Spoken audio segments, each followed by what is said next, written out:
Shoeless Joe Jackson was born on July 16, 1887 in Pickens County, South Carolina. His family was poor. He had 6 brothers and 2 sisters.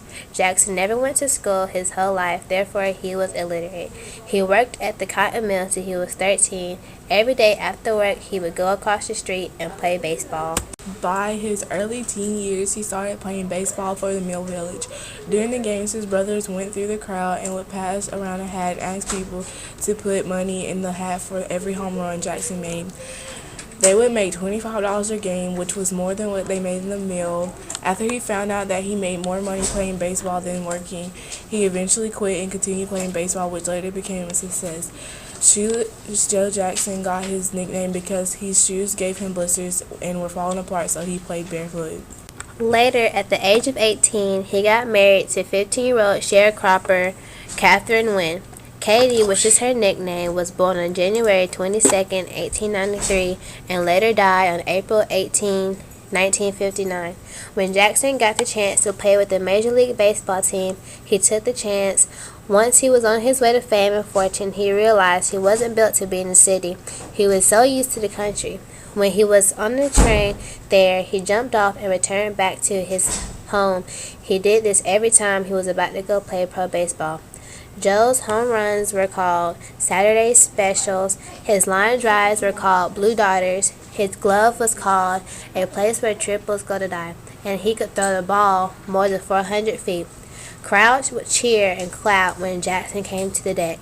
Many years later, Ty Cobb, a famous baseball player, told Joe, "Whenever I got the idea I was a good hitter, I'd stop and take a look at you. Then I knew I could stand some improvement." Because he was better than the older players, in August 1915, at the age of 20, Jackson was traded to the Chicago White Sox for $31,500.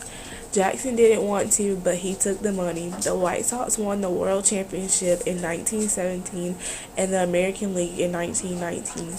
They beat Cincinnati in the 1919 World Series, but the Red Sox took the title, which later led to the headline "White Sox Indicted," also known as the baseball scandal at the trial of 1921 for a Chicago jury to render a verdict of being not guilty. Despite in court of law and without hosting an investigation, baseball's newly appointed baseball commissioner Kennesaw Mountain Landis banned Jackson and the 7 other players from playing professional baseball, sending a no-tolerance message talking about gambling and baseball. They still never really knew if Jackson fixed the 1919 World Series, and it's been that way for 89 years.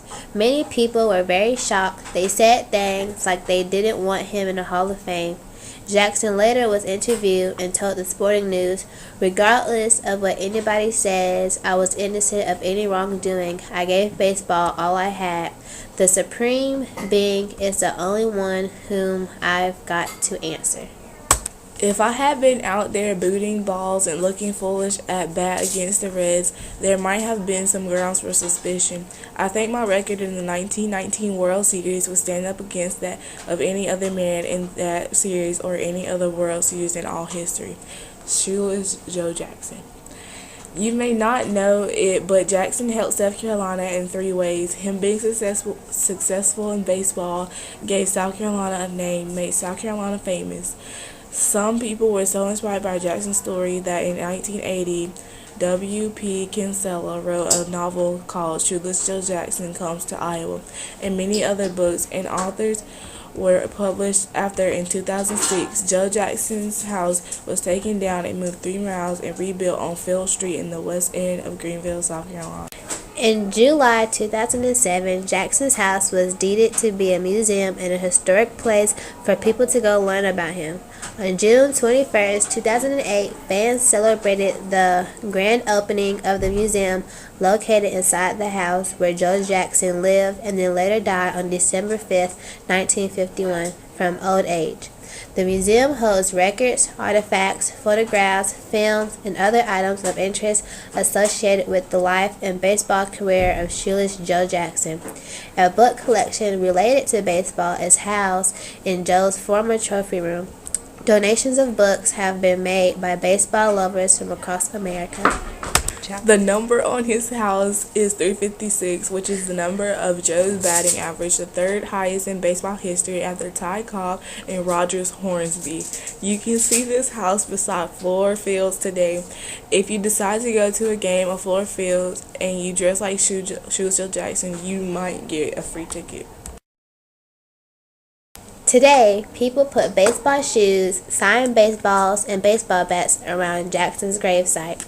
But his story doesn't end here. Jackson still continues to be one of the most loved and publicized baseball players of all time. Several movies, a Broadway play, songs, poems, countless books, television documentaries, articles, and the internet made Joe Jackson an American icon still today.